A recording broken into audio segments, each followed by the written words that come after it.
Now, I'm very excited to welcome back a college basketball specialist and editor and host at the Vegas Sports and Information Network, and Mr. Matt Youmans from VSIN.com. You can follow Matt on Twitter at MattyYoumans247. March Madness is here, my man. This is actually, my opinion, probably the best week to visit Vegas, isn't it? Yeah, I don't think there's any doubt about it. But you have to have a passion for college basketball. If you don't, then you might not answer it that way. But, you know, obviously I love college basketball. So you got the conference tournament week and then the first week of the NCAA tournament. To me, that's the best 2 weeks of the year. It's great to be here.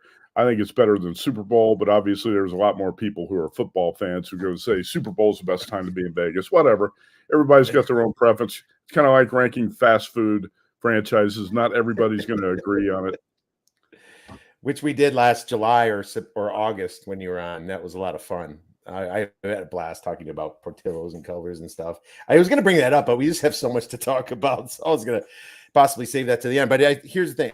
From 2003 to 2016, I did not miss going to March Madness once. And, of course, this is pre-kids. Maybe my first one was born towards the end. It faded, of course. Sports betting started legalized in other states and everything, but I was always there. Had friends out there as well, and it was just an amazing time, especially kind of in the twilight years where you could be a platinum member and get free hotels at what used to be Bally's, the now Teasers Club, right? And so I remember going to ESPN Zone at New York. Used to watch the tournament games there. So, those were some of the best times in my life doing that. So I agree. Now I kind of look at this weekend coming up, being the conference tournaments, a little bit less busy. Prices are not quite as high as other weekends, like obviously Super Bowl or the first week of March Madness. And you might be able to get around a little bit easier. So I think I would prefer this weekend nowadays, Matt, but that's just my opinion. Well, here's the difference. You got a lot more games in conference tournament week than you do in NCAA tournament week. And that's one thing a lot of people don't think about. If you're betting on the games, it makes a difference. If you're just here for the party atmosphere mostly and to have a good time, I would say come for the first week of the big tournament. But if you're a college basketball diehard, it's great to be here for conference championship week, especially if you're betting a lot of these conferences. So I guess that's the way I would answer the question. I tell people all the time, forget Super Bowl, come out for the first week of the NCAA tournament, that first weekend. It's just awesome. It's amazing. And usually just getting warm enough for the pools and everything, and all the parties are going on. In fact, glad you mentioned that because we have a cabana at Stadium Swim at Circa on Saturday, all day Saturday for Conference Championship Saturday. Ooh. We set this up months ago. Paula Howard, Mitch Moss, and I over at VSIN, and we got to have a big party out there. So you hit it, right? The weather's starting to get warmer, so now you can hang out at places like Stadium Swim and watch these games and bet these games all day. Absolutely. And one thing about Derek over at Circa, he'll make sure the pool's warm enough just in case the air isn't. So you guys are going to be set up no matter what. Well, that just made me really jealous. Jesus. Anyway, you can come over. If you can get away from the wife and kids, you can come over. I would love to. My daughter just had her tonsils out. Don't think it's going to fly, but I'll be watching you guys on Twitter for some pictures. Maybe I can get some good pictures and use my imagination there, my man. But a lot of college hoops to talk about. But before that, we always got to talk a little NFL draft as Chicago guys like you and me. We're Bears fans. We got to talk about the Bears. Here they are. They're in the great position being talked about the most, right? The number one pick of the draft, first overall pick. What do you think the Bears do with this first overall pick? Well, what I think they're going to do with it and what they do with it, probably not the same thing. But I'll give Ryan Poles, the GM of the Bears, credit for what he did last year. He fleeced the Carolina Panthers on that trade. And, he picks up DJ Moore and he gets a number one draft pick. And, the Panthers really didn't have – I don't think they had a solid plan or a vision for what Bryce Young was going to be as an NFL quarterback. And then, 1 month into the season, everybody's like, whoa, hey, look, this guy's way too small. He's not a franchise. Look how bad he looks in this offense, and everything just goes downhill fast. And the Bears are sitting there with the number one pick now in a quarterback-loaded draft at the top. So Ryan Poles played his cards right there. And we have to give him credit for that. Is he going to do it again? Is he going to make the right call? See, in the history of the Bears organization, they don't make a series of right decisions, right? They always throw in a really bad one, like, hey, let's trade up for Mitch Trubisky. And who is this Patrick Mahomes guy? Anyway, I think what the Bears should do is trade down to number 2. And I've said this a bunch of times on the VSIN shows. Trade down to number 2 because Washington Commanders will give up a ton to move up to number 1. Obviously, you're going to swap first-round draft picks. At least you'll get next year's 1 from Washington and probably another 2, and who knows what else you can get because the Commanders desperately want Caleb Williams to be the face of their franchise. He's from the D.C. area. You know, there are a lot of people who think he could be the next Mahomes. If he that's part of the fear factor I think the Bears are dealing with is, hey, what if we trade this pick and he does turn out to be Mahomes? Then we're going to look like the biggest bozos of all time. But, you know, I don't think he's the next Mahomes. He's got flashes of Patrick Mahomes in his game. Mm-hmm. But if you go back and watch some of the college tape, like the USC Notre Dame game, you're going to see plenty of flaws in Williams. Now, I do like Caleb Williams a lot. I'm not degrading him or anything like that. But I like Jaden Daniels, quarterback from LSU, just as much, if not a little bit better. And I think Daniels might turn out to be a better pro. He's bigger, at least taller in terms of 6'1" or 6'4", and Caleb 6'1". And, you know, when I watched Jaden Daniels at LSU all season, really well coached by Brian Kelly, made very few mistakes. I think he accounted for 50 touchdowns and 4 interceptions. I'm pretty sure 40 TD passes, 10 rushing, and only 4 picks. Didn't make many mistakes. He's a playmaker from everything I understand. Very solid character kid, which you could say the same thing about Caleb Williams. But if the 2 quarterbacks are comparable, and I think they are very comparable, and I'll rate them both better than Drake May. If you're the Bears, trade down to 2, load up on assets, draft Jaden Daniels at number 2, and you still got a hell of a franchise quarterback here and a lot more pieces you can add to your team. The Bears have done a great job, I think, in the last 2 years making some right calls. That's what I would do. Now, saying that, Kev, I would say that I wish I was in on the workouts and all the interviews, and it gives you a little bit more insight into the players, so I would know for sure that that's the right decision to make. But just based on everything I see, all the games I watched and everything I read about these players, that's, I think, the move I would make. And I have a lot of confidence that Jaden Daniels is going to be a hell of an NFL quarterback. And I think that'd be the right thing for the Bears to do. Will they do that? Probably not. And here's another thing. I've talked about this on the show, and then somebody texted me and said, hey, based off what you said, I think I should bet Jaden Daniels will be the number 1 overall pick at 25-1 odds. I said, no, don't do that. That's not what I'm saying. I'm saying that whether the Bears keep number 1 or trade it to the Commanders, Caleb Williams is going to be the number 1 pick. I think Jaden Daniels should be the number 2 pick.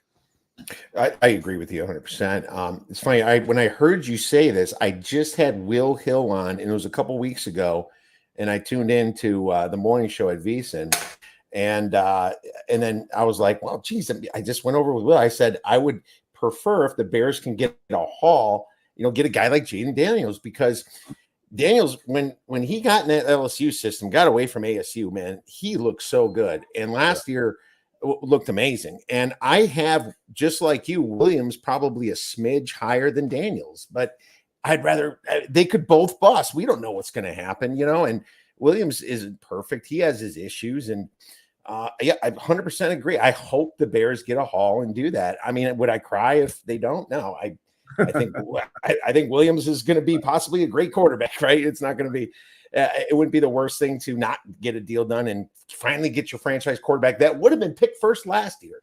So 100% agreement. But then that brings me to the Patriots at number 3. I actually think Washington is holding out, and then they will probably offer the Bears something to get to number 1, because I think Cliff Kingsbury was hired for a reason. Well, that's a whole nother thing right there. But what do the Patriots do at number 3?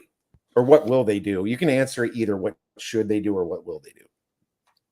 Yeah, I'm not a Patriots insider. I do follow one of their beat writers, and based off what he's been reporting. I think the Patriots are either going to trade down, which wouldn't be the worst idea. If you don't love the quarterback who's there at 3, you probably should trade down because there's going to be somebody else who loves that quarterback and will give you a lot to move up to the 3rd spot. Or maybe take Drake May or Jaden Daniels, who's ever there at number 3. I think, if the Patriots got Daniels at 3, I think they would have to be thrilled with that, right? Oh, God, yes, absolutely. I'm not convinced on Drake May, but I know there are others who are. So I would say if the quarterback you really like is there at 3, you take that quarterback. If you don't really like the quarterback, you trade down because you get a lot of value from trading down. But it's hard to say what the Patriots should or would do at this point. But I think that's my assessment of it right now. It sure looks like quarterbacks are going to be 1, 2, 3 off the board. Well, Mac Jones is gone. It makes him more quarterback. I would trade down if I was the Patriots either way. And as I just think there's a lot of, I don't like the North Carolina quarterback, and maybe I'm just biased because of Mitch Trubisky coming from North Carolina. I don't know. And I don't know if that's proper, if I should be thinking like that, but seriously, this is also the ACC that was a very weak conference, in my opinion, minus the Clemson and finally Florida State last year. So that's who we played against is those kind of, teams that were just no good. But I have made lower. I would even rather have Marvin Harrison, and I'm normally not a wide receiver guy at all in the top area picks, but I think Marvin Harrison is special, so I would possibly grab him if I was the Patriots. But I think trading down would be the number one thing. Tons of movement today in the NFL. So if you're not following, Kirk Cousins is already at Atlanta making $45 million a year, $150 million guaranteed. Just a ton of amazing moves today, and we all got to study up on them because obviously we're going to be betting season win totals soon. I haven't played one yet, but I might start thinking about that soon, Maddie. Back to college hoops. We have March Madness, and obviously this conference tournament time, but I'd be slighted not to ask you who your top 8 teams are in order. Let's just say you were the committee, Matt. How would you see these teams, ones and twos, starting with the top? Okay, well, there's 2 different things, 2 different ways to answer that question, because how the team should be seated at the top are not exactly how I have the teams power rated, right? Because let's do power rated then. I'll go with my power ratings because I don't think there's any doubt when you look at all the different metrics that Purdue's got the best resume and should be the number 1 overall seed. But the way I've got the team's power, I've got UConn 1, Purdue 2. I'll double check here. North Carolina, I've actually got 3. Tennessee 4, Kentucky 5, Houston 6, Arizona 7, and Auburn 8. That's my top 8, my power ratings right now. Okay, good stuff. Pretty close to mine. I have UConn number 1. Similarly, I actually have Tennessee number 2, and I know the Rick Barnes thing. And between Matt Painter and Rick Barnes, God, wouldn't it just be the year that they both play each other in the finals this year? Well, right? They did actually. Barnes and Painter matched up in the Sweet 16 in 2019, and that was a game Purdue won in overtime with Carson Edwards, who was a hot shooter, and then Purdue advanced to face Virginia and appeared to have the game won in the final seconds. Virginia threw in that shot to force overtime, and Tony Bennett gets over the hump and beats Matt Painter. He goes to the Final Four and wins the whole thing. How ironic was that? You had Barnes, Painter, and Bennett all in the same regional final, and then Bennett got the monkey off his back. I remember exactly where I was, and that was an interesting overtime final against Texas Tech. That very questionable call in overtime, if you remember that one too. But if I remember that, hell yeah, I remember that. I've been talking about it for the last 4 years.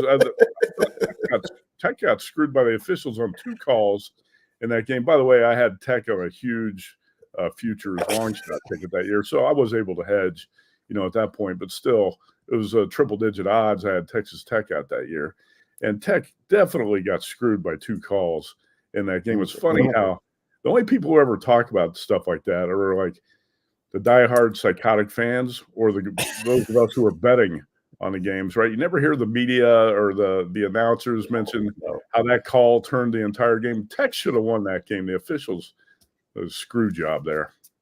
Oh, absolutely, and I was probably both. I probably also had a Tech future, but I'm sure I would have hedged as well. So I was a psychotic fan and that, but I also dealt I'm not going to get into my Badgers either. We'll just leave it at that. But yeah, UConn, Tennessee, North Carolina 3, Purdue number 4 for me. I just think I love Zach Edey as a kid. I think that the Big Ten really liked Purdue this year, and they got some favorable stuff. But still, I have them in my top 4. Both just like you, I have Houston out of the top 4. I have them at 5. Mm-hmm. I just think that field goal percentages could bite them in the ass, and they could be one of those teams ousted early if they're not hitting their shots. Kentucky 6, Creighton 7, and Auburn number 8. Yeah. So I'm not that far different from you in that. So that's good stuff. Let's get into some conference tournaments then, my man. Starting with the ACC. We'll go alphabetical order here. ACC, pretty weak this year in general. Do you have any plays in the ACC? And I think I'm just going to use the DraftKings odds here. I'll quick pull them up right now. ACC, of course, it's not the first thing that shows up here. North Carolina plus 150, Duke plus 160, Clemson plus 850. So a big difference between Duke and Clemson. Wake plus 900. Then it just goes down from there. Pitt 1200, Virginia 1900. Did you play anything in this one? Yeah, it's interesting because at the Westgate Superbook, Duke is the favorite at plus 150. North Carolina is plus 175. You definitely have to look at different books if you're going to bet these odds. And I'm not even going to get into the money line rollover discussion on this podcast because, yes, there are situations where if you rolled over each game on the money line, you're going to get a better number.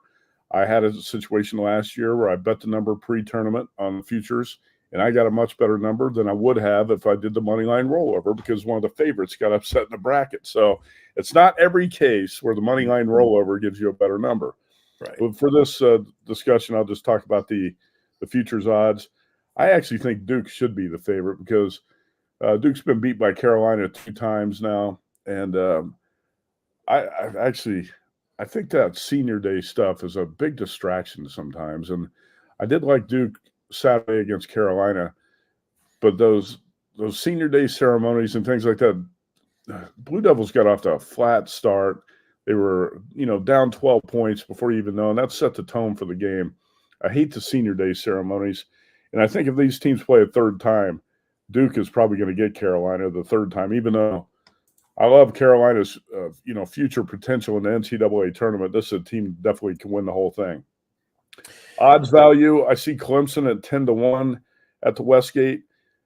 It wouldn't surprise me if, Clemson is the type of team that could win the ACC, but I have not bet this one yet.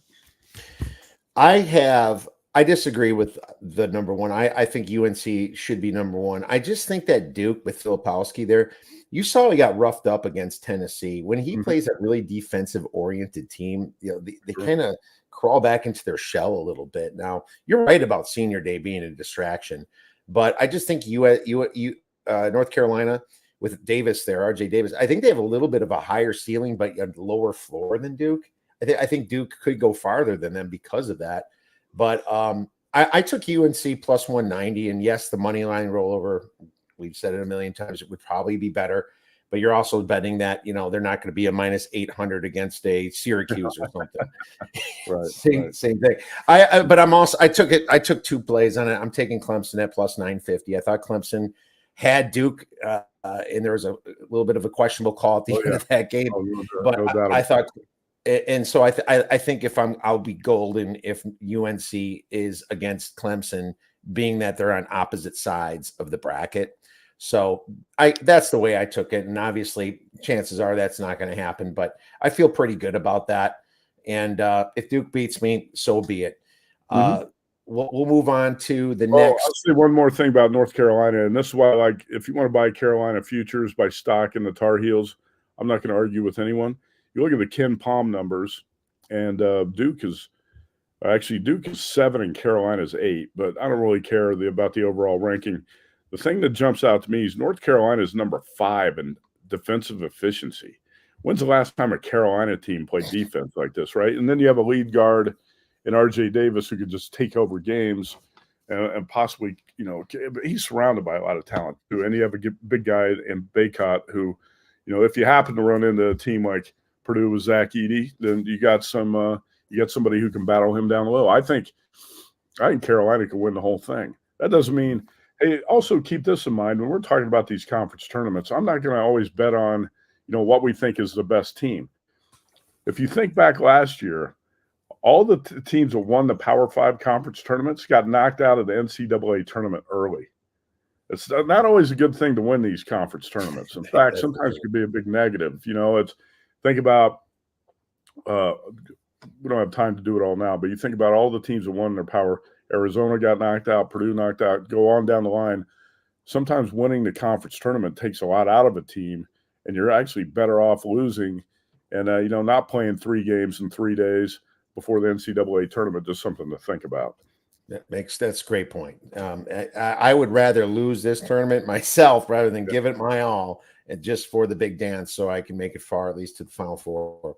And that's more important to me, especially if you won the regular season already. Moving on to the American Athletic Conference. I just made a play in this, but I'll let you go first and see if we line up or if you made any plays. I have not made a play in this conference tournament yet, but I was thinking here, I've got one I was looking at, and North Texas at about 10-1 might be a longer shot. Like, we're talking about Clemson at 10-1 in the ACC, which is a bet I might make tonight. I'm going to look around, see if I can find better than 10-1. Got to start shopping around on these a little bit more. But I think North Texas might be a team. The Mean Green, if you're looking for a longer shot. Otherwise, no, I don't have. I have not had a chance to break down this tournament in depth yet. How about you? So I did a little bit. And the thing that sticks out for me is why is the 1 seed not the favorite? And, of course, Florida Atlantic, I think they were fortunate last year. I think, there's games they could have lost in the NCAA tournament. The first game against Memphis, they could have lost, They caught Tennessee. Good thing they caught them and not Duke, because Tennessee couldn't hit the broadside of a barn that day. And then, they get by a Kansas State team, a little bit overrated. They had a pretty easy way to San Diego State, in my opinion.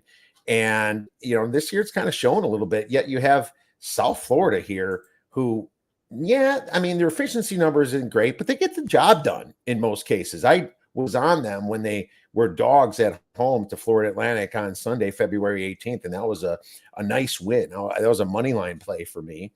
And round plus 200, if I remember.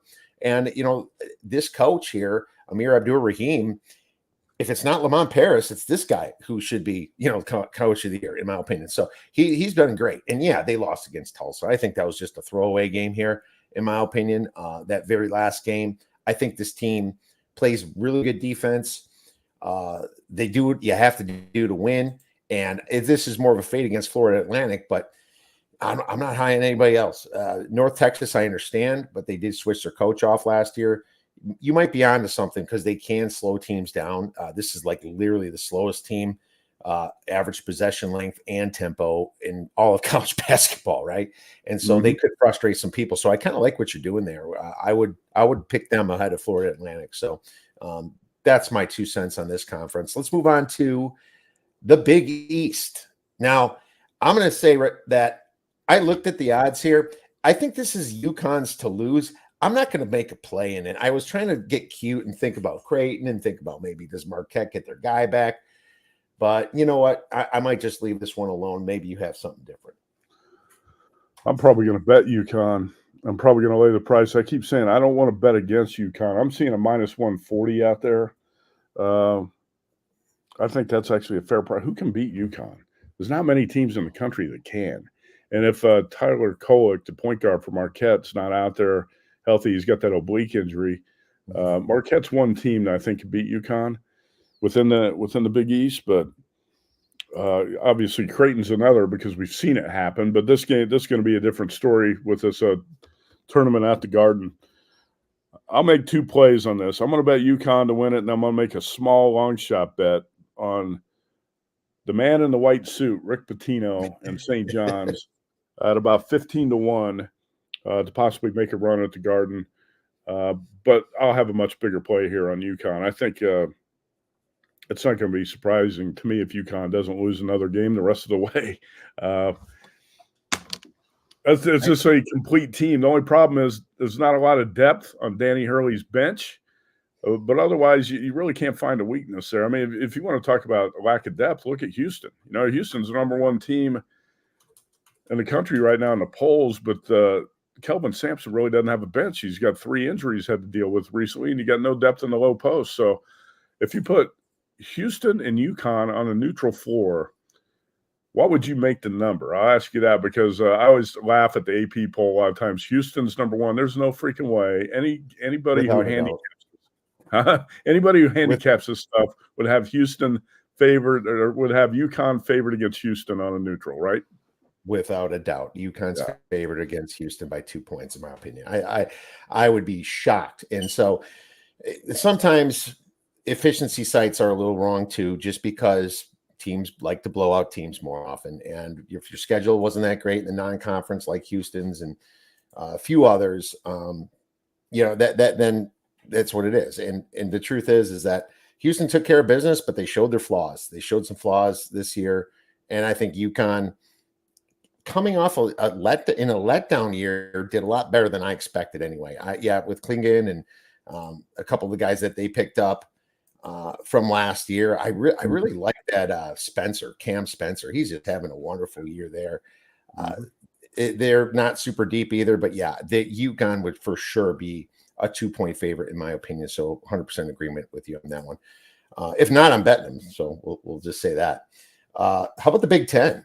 So we just, talked about Purdue a little bit. What are your thoughts on the Big Ten? Obviously, Purdue, the big favorite in this. I think they're even plus 100. Yeah, in DraftKings, plus 100. Illinois, plus 300. Then Nebraska, believe it or not, plus 700. Michigan State, I thought 10-1.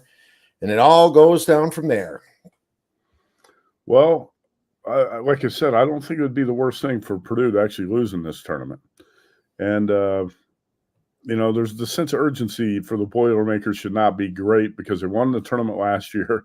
They've won the regular season championship back-to-back years by 3 games or more. And really next week is how the NCAA tournament, the next 2 weeks is how Purdue's going to be judged by everyone, right? Nobody gives a crap about what Purdue does in the Big Ten or the non-conference. They want to say, can you win games in the tournament? And that's it. That's what the whole season's come down to for this team. Now, I like Illinois a little bit in this conference tournament, and I'll give you a long shot. Ohio State at 35-1. I think since the coaching change, they got rid of Diebler in there, has really cranked up the defensive pressure. The intensity that the Buckeyes play with on the defensive end has been a 180 from what they were with Chris Holtmann sleepwalking out there on the sideline. And you can see that Ohio State's just been rejuvenated as a team. Now, Buckeyes would have to beat Iowa, then they'd have to run into Illinois, to get through that half of the bracket. But I think Ohio State's a dangerous team. Small play on a long shot there at around 35-1. I haven't bet it yet, but like I said, I'm shopping around today and tonight trying to find the best numbers on some of these. And that 35 is the best one I've seen so far. What's that? That's a great look because this is similar to how I'm betting the Pac-12 as well. And, I'm going to think about that now that you mentioned that. Maybe you're right. Ohio State's playing great ball right now, and they're hot right now. And 35-1 is a really good number. Now, I don't even know if the money line rollover would work out for you because you just have to hope they're playing Purdue in the championship game. If they happen to play Wisconsin or Michigan State, you might not get 35-1 there. So that's an amazing point right there. Love it. Let's move on to one you brought up to me, and I'm really curious where you have here. You said you have a big write-up on it. Maybe check out VSIN.com afterwards. The Big West. So what you got cooking in the Big West? It's not that intriguing, trust me, but I had to write up the Big West Conference and the Pac-12 for VSIN.com, and I was working on it last night. And obviously, UC Irvine is the favorite in the conference. Odds-on favorite at minus 200 at DraftKings. But, the Anteaters have they've won a share or won this conference outright 3 years in a row, but the last 2 years they got upset in this tournament. Now, UC San Diego, the number 2 team in the standings, still transitioning to Division I, so the Tritons are not going to play in this tournament this week. I think the dangerous team here is UC Davis. And I say that UC Davis, you're going to find at plus 450 or 5-1 odds. And the Aggies are on the opposite half of the bracket. But if you're looking for guards who can win in the tournament, UC Davis has got 2 of them. Elijah Pepper averages 20.5 points, and Ty Johnson averages 17.5. These are 2 of the most dynamic playmaking guards in the Big West, and they're in the same backcourt. And Pepper had 26 points in an overtime loss at Irvine, Johnson hit the winning three-pointer when UC Davis got revenge a couple weeks later. I think UC Davis plus 450 would be the play in the Big West instead of laying. I don't want to ever talk about conference tournaments and say play the favorite in this at minus 150, play the favorite in this at minus 200. If you've been watching these small conference tournaments, you've seen wild things happen already. We see it every year. Colgate was down big yesterday. UNC Asheville, Indiana State. There's so many examples you have of the dominant teams in the conference just getting hammered in conference tournaments, and a lot of times it doesn't make sense. But I would say Irvine deserves to be the favorite, but if you're looking for a better price, UC Davis a plus 450 or so. All right, UC Davis. I wrote this one down, baby, so I'm going to look into this one right afterwards. Mountain West. Mountain West is I should call it the Mountain Mess because I see 7 teams that can win it and terrible odds. So maybe you found something better than me. Well, I don't like San Diego State to win the conference tournament. And I know that's going to be the popular pick by a lot of people. I'm looking at the odds board right now, and San Diego State is the favorite. But yeah, Aztecs have not been playing well, and they have not been really rebounding or defending like they had in the past. I kind of feel like they're living off last year's reputation a little bit. You see a team get to the Final Four, get to the championship game, and then all of a sudden people think, well, now that we've seen them do it, we're going to bet on them the next year. We're going to bet on them in the future because we know it can happen. I don't think this Aztecs team's nearly as good as it was a year ago. And you had a key guy like Keyshawn Johnson who transferred to Arizona. So I don't think San Diego State, which got beat in Vegas last week and then got beat at home by Boise in the regular season finale, is going to win this conference tournament. I've seen the Aztecs are like plus 275 favorites. I don't think Utah State, with just one regular season championship, is going to play with a great sense of urgency. And also looked like a team to me that was running on fumes, might be a little bit out of gas when I watched that Nevada-Utah State game Saturday. How about Nevada at 5-1 or Boise State at 6-1? I think that would be where I would start in the Mountain West. Yeah, I think if I had to make a bet, it'd be Nevada, but I personally would do a money line rollover on this one. This 5-1, you should be able to do a lot better than that because you keep doubling your money side. So I'm gonna, since you kind of mentioned them as well, I'm gonna look a little deeper into Nevada. Let's move on to the Pac-12 tournament. Now, as soon as these odds came out on Sunday on DraftKings, and to be honest with you, FanDuel was a little bit slow for these odds, but DraftKings was fast. I took USC at 45-1. I had USC on the money line against Arizona. And I've been betting USC the last 4 games, and they have been just covering like masters. And that Washington State game too, even though they lost that was one hell of an effort. And Washington State had to really dig deep to win that game. Couldn't believe they lost against Washington afterwards. But anyways, USC needs this bad. Does Arizona need to win a dying conference that's not going to be around next year's conference tournament? Absolutely not. If they think they may be going to get a 1 seed, man, I'd rather bet on a dog that's fighting for his life than that just wants a better dessert. So I took USC at 45-1. It's down to 35-1 at this book at DraftKings, and you can probably still find some 40-1s. I know they have a tough draw, but I think this team can do it. Well, you said most of it there. I talked about a week or 10 days ago about USC. I said, watch out. This team's coming on strong. They're finally healthy. They got all these promising young players on the floor together, and they're getting it together. Don't forget, USC, a lot of people thought was a top 25 team preseason, and it just didn't come together. Injuries were part of it. I heard somebody, I think it was BetMGM, opened USC at 50-1. Somebody told me that Sunday, and by the time I tried to get the bet, the number had moved dramatically.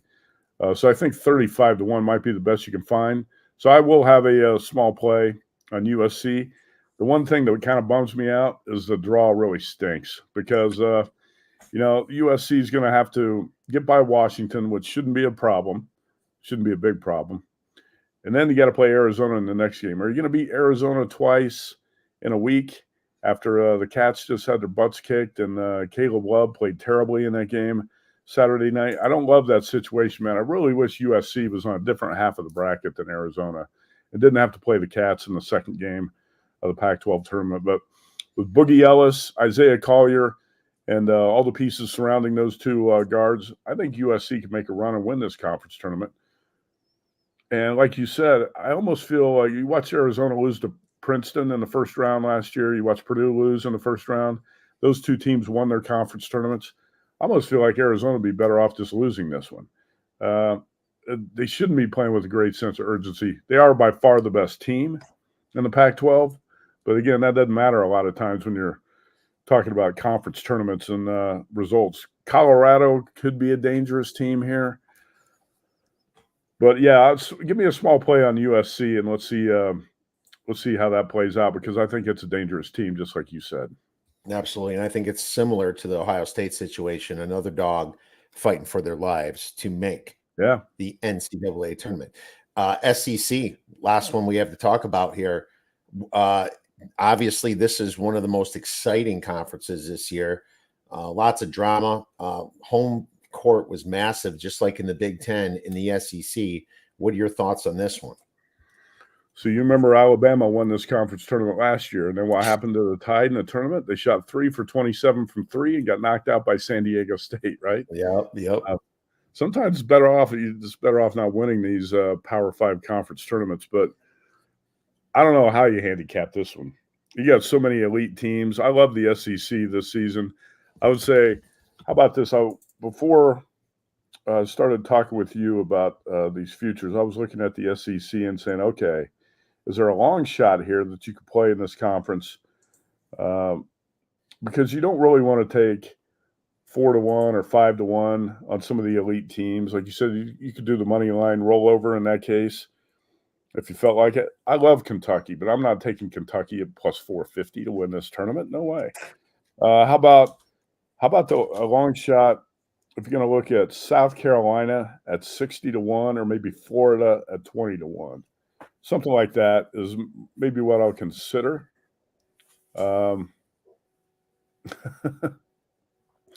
Chris Zanook just sent me a text, said sometimes it's better not to win the conference tournaments. I said, Chris, that's good stuff. Now, I think we said that too much, maybe. Huh? I think maybe we mentioned that too. We might have mentioned that too much. I think we probably said that 4 or 5 times, so I'm not going to say it again. Okay. It's important stuff, though. That's the truth. I did bet Kentucky, and the only reason I did is because I'm just fading Tennessee on one side, and I want someone from the other side. I don't like Alabama at all. I think they're inconsistent. I don't think they're as good as they were last year, and I don't think they want to win it this year because you saw what happened last year. So throw number 3 out. You got Kentucky's a 2 seed at 4-1. They get the double bye, so okay. But I took Florida at 20-1. So whatever makes it, that's fine. Florida has a single bye, obviously, at the 6 seed. But Florida is just an amazing offensive rebounding team. They've already, I believe, upset Kentucky. Yeah, they went to Kentucky and won. So if that happens, I think I'd rather have my 20-1 in that situation if that comes down to a final game here. But I think Ole Miss was massively overrated, and they showed their true colors. Texas A&M, they fought like hard at the end of the season. But the truth is they're not going to get to play against terrible defenses like Ole Miss the whole year. Georgia and Missouri, forget about it. So I'm hoping that's one of these teams against Tennessee. And if it's not Tennessee, maybe it's South Carolina, maybe it's Auburn. I would be in a pretty good situation then. But the truth is a money line rollover is better for Kentucky if it's going to be Tennessee. But we don't know what's going to happen. So that's how I attacked this one, Matt. But, hey, we are out of time, my man. We broke down these conference tournaments very well. Really appreciate your information. I wrote down Ohio State, UC Davis, and we'll take a look at Nevada here. But I'm really excited for it, just like you are. For anybody new to Matt Youmans or VSIN, where could our listeners and viewers get your wonderful information? I would say the first thing to do is just call Chris Zanook and then see if he can hook you up. Call Chris and he will hook you up with Matt Youmans. As my media agent. Just one thing, remember, sometimes it's not always good to win the conference tournaments. Yeah, it's hard to beat a team 3 times, right? That's right. Those are the 2 ones that we pound to death, Matt. Thank you very much. We'll be texting over the weekend. All right, you bet. Good luck in the tournaments this week and next week as well. Thanks.